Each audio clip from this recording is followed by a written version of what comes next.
We were at a chess tournament, and I must have been about 8 years old. Azerbaijan grandmaster turned up, and he looked visibly shaken. And he came in, and he looked visibly shaken, and my dad and his friends were standing there, all the chess players, and he's like, what's the matter? And he goes, God just saved my life. God just saved my life. And we were like, what happened? He said, I was driving on the bridge, and I lost control on the ice, and I was heading towards the edge of the bridge, and the car wasn't responding, and I just closed my eyes, and I prayed to God, and I opened my eyes, and I stopped just before I went off the bridge. I broke the barrier. I nearly went off the bridge. God saved my life. God saved my life. And I remember my dad said, maybe God saved your life, but I wouldn't have taken my hand off the wheel. And I remember him saying that and walking off. And I talked to him about it on the way home. What does that mean? He goes, well, God has a plan. That's great, but I'm going to do my very best while I'm here. And God will allow me to either succeed or he won't. God does not reward quitters, and he doesn't reward the slow. God does not reward the thinkers. He rewards the action takers. The people who instantly take action without thinking do pretty good.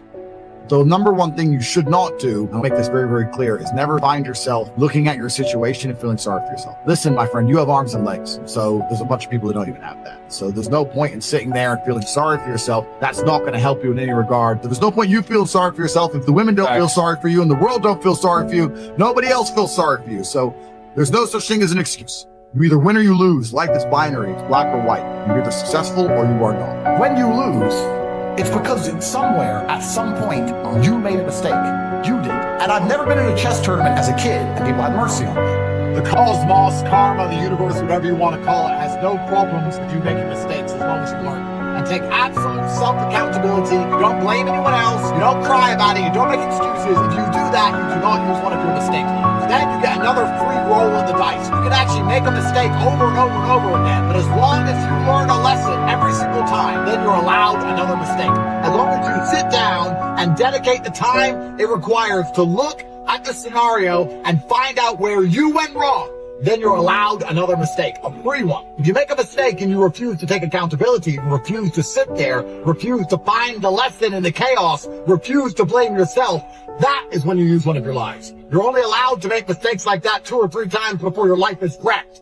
But if you want to make mistakes and try new things and go out there in the world and take chances, as long as you learn a lesson every single time it goes wrong, I promise you, you can do that as many times as you like, and your life will never be ruined. And there's men here who will deny it, right? But those are the ones who are most lost. It's the denial that's going to hold you back the most. The people who go, yes, I'm wasting my potential. Those are the ones who have potential. Even if I'm already great, I can be better. This is your prerogative as a man. You need to want it deep inside your soul. I can't die as anything less than emperor. Refuse to believe in things that take power away from me. When I was describing the fact that I don't believe depression is real. So when I feel depressed, I accept that I just feel depressed. I don't believe I have depression because I don't believe depression is real. I feel depressed, and one day I'll stop feeling depressed because I can't have depression because it's not real. A ghost can't haunt you if you don't believe in ghosts. Just a noise. Gives a shit. It's the wind. Whatever. Go back to sleep. So by believing in it, you give it power. I refuse to believe in things that take power away from me. For the same reason, by extension, I guess you could also say I like to believe in things that give power to me. Perhaps one of the reasons I was so drawn to God is because I understood it gave me power. I understood I was a more powerful, formidable man. I was a more competent and dangerous and diligent opponent, a more feared opponent, if I believed I had God on my side. Why would I adopt a mindset that makes me less competitive? I mean, I have plenty of enemies. People are out to get me. We've proved that. Why would I adopt a mindset that allowed me to be less competitive in the heat of battle? If you're going to go into a war, you want to be as competitive as possible physically and mentally. When you look at every war zone, you look at any war zone on earth, I guarantee the soldiers are religious. I bet they believe in God. If you got shot, you'd start praying. If you were on that submarine army beneath the ocean, show me an atheist that wouldn't pray. Show me an atheist that wouldn't pray in that submarine. One of my favorite things to do is ask a loser why they lost. And they never say it's them. It's never anything to do with them. It's never their own decisions.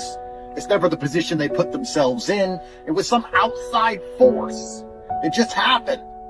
But even if it rained, it's still your fault that you went outside. Even if it rains, it's still your fault you didn't check the weather forecast. Even if it rains, it's still your fault you didn't bring an umbrella. It's still your fault you couldn't run from the rain because you weren't fit enough to run a marathon in suit shoes at random. It's all your fault. You have a part to play in every single situation and every single scenario. But every time I ask a loser why they lost, it never seems to be their fault. A true man is happy to accept an uncomfortable reality. A loser always takes the chance to feel good. So if you're a real man and you catch your woman at a man's house, you're going to sit and say you cheated on her. And she'll lie. She'll say, no, a puppy was running and I was chasing the puppy and the puppy went in his house and I went to stroke the puppy. Now, if you're an idiot or a pussy, you know she's lying, but to accept she's cheating on you would hurt your feelings. So you'll say, do you promise? And you'll believe her.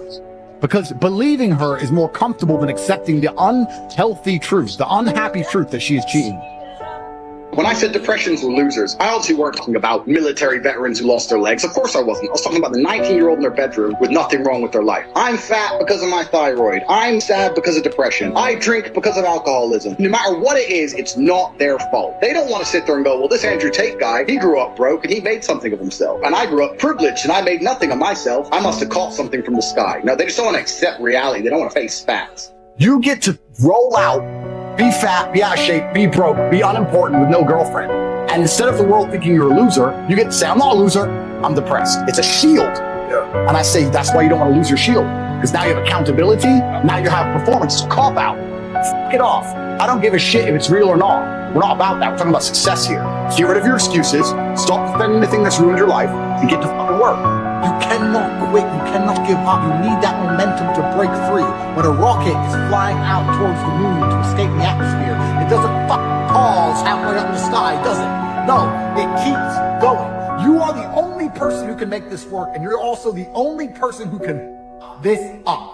God and the universe are giving you plenty of motivation. Your mediocrity should be motivating you. The fact your life is so brutally close to average. You couldn't tell me one interesting story. The best day of your life is my average Tuesday. You're struggling to pay the bills. I buy cars weekly. There's people out here with $100,000 to spend on dinner, and you're struggling to pay your bills, and you're not motivated? You want me to come along and convince you to try?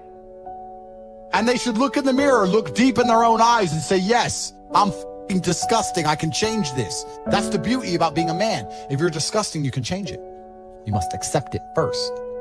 Your own father's ashamed of you, and you don't even feel motivated to do shit. The problem with the world today is that it's too easy, it's too soft, and you can survive as a soft being.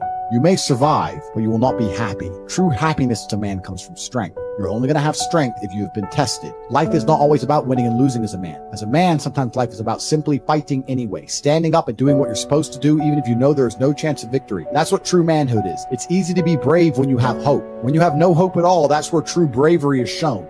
Think about it. Have you ever been to gym and seen a person in fantastic physical condition? They're strong, they're ripped, they're large. And you say to them, how did you get so big and strong? And they say, I don't know. Oops, it kind of just happened. No, there is a very detailed plan and roadmap. For you to become strong, you must eat a certain way. You must train a certain way. For you to become rich, you must earn money a certain way. You must understand exactly how you're going to make money, whether you're going to be a public-facing figure like me or a man of the shadows with millions of dollars. Unknown, but extremely powerful. You have to design your dream life. People are on socials, they don't know why. They've been trained to just scroll. The reason you have to pull down with your thumb to refresh the feed is because that's a motor trigger. That's a physical trigger. I move my thumb, I get information in my brain. Same with like a monkey. I press the button, I get a banana. I press the button, I get a banana. You're being trained in real time. 10 years ago, I remember we didn't even have iPhones. Now think of all the things we do on an iPhone. Look at ChatGPT today. Go and use the AI tools we have today and imagine them in 10 years. I'm telling you, most of you are so boring, so unoriginal, that AI could already replace. So how do you fight this? You either 1, master AI, 2, upgrade your character, or 3, if you're really smart, you would do both. Think of all the scrolling you do, all of that energy you give them. Are the people you are watching thinking of you? Are they thinking of your name? You are failing yourself. There is a finite amount of human soul on the planet. You're spending your life and wasting your time doing things you're not even going to be able to recollect in a few years. You're going to wonder why you fall behind the people who don't waste time. Time is the ultimate currency. Time is money. Time is also strength and power and networks connection. Time is everything. You can convert it. It's like malleable. Time is like Play-Doh. Yeah. You can turn it into anything. You can turn it into muscles if you go to the gym. Turn it into fighting prowess if you go to the fight gym. But people have all this time and they just mush around with it. And then they're like, oh, don't know why I'm failing. I wish I was successful. So if you're 16, you need to be using every single waking minute towards things you're going to remember. You're going to remember training. You're going to remember working hard. You're going to remember trying to make money. I always knew the answer to everything is raw action. The answer to everything has always been raw action. My dad had a tweet about this. He said that raw action solves all. You have to do something. Raw action solves. A lot of people are happy to just sit still and die or can go to sleep and take a nap. Well, if that's what you want to do, then you can say a loser. That's fine. I'm glad there are losers because if everyone had Lamborghinis, my Lamborghini wouldn't be fun to show off. I need you to look at it and feel the deep pain in your heart of regret and failure. I need to drive my Bugatti and everyone be looking at it going, I'll never have one of those. So when you sit and say, I want an easy life, what you're saying is you're a dummy and you want to be a dummy. You want to stay a dummy. I want an easy life. And I don't want anything bad to happen to me because even though it will teach me lessons, I'm too big of I can't handle the emotional pain. Angry gets something done. Sad? That's just sitting around hoping others feel sorry for you. Sad belongs in the therapy room. I'm saying that very much like a focused concentration of water through a dam can power a city. That is how your anger should work. You should focus it in the exact direction it needs to go to solve the problem. If you're poor, get angry. If your woman left, get angry. Don't get angry at her for leaving. Get angry at yourself for being left. Don't get angry at the world you're poor. Get angry at yourself because you can't afford all the things you want. There's two ways to suffer. You either suffer as becoming somebody, or you suffer as a perpetual and forever nobody. Men of honor do not allow the universe to decide for them. They decide their fate. And you decide your fate with hard work and vigor in all things. If you're the kind of person who would have got rich from Bitcoin back then, you're the kind of person who can get rich right now by taking action, by paying attention. If you're refusing to do the right things now, you would have never done the right thing. The secret to the universe is if you try your best, you hardly ever lose. It takes some freak accident or the will of God to ensure that you don't pull it off if you actually try your best. And on the few scenarios that's happened in my life, I'm happy to take the L because I can say, I couldn't have tried any harder. I done my absolute best. I know I did my best. I can't try any harder. God knows more than me, and he decided that things have to be slightly different right now. That's fine.